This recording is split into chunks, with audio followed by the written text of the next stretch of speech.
for 10 in this video. Cool, now we can move forward. Sometimes you just need to use a photo or a sketch as a reference. In Fusion 360, go to Insert, Canvas, select the image you want to use like PNG or JPEG and place it on a plane. You can now move or scale this image to fit your design needs. This is perfect for tracing or using your photo as a guide. Now let's move on to more technical 2D files. Go to Insert, DXF or SVG, choose a plane where you want to place the 2D sketch.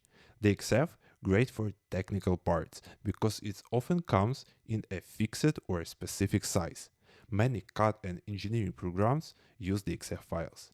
SVG, on the other hand, can be scaled to any size you want, helpful for logos, artworks, or decorative shapes.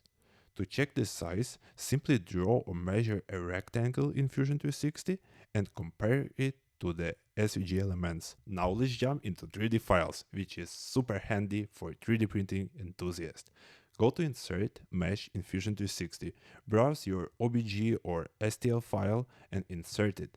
Once imported, you can move, rotate or scale the 3D mesh to fit your project. For those of you who love 3D printing, this step is great for checking how your models will look before you print.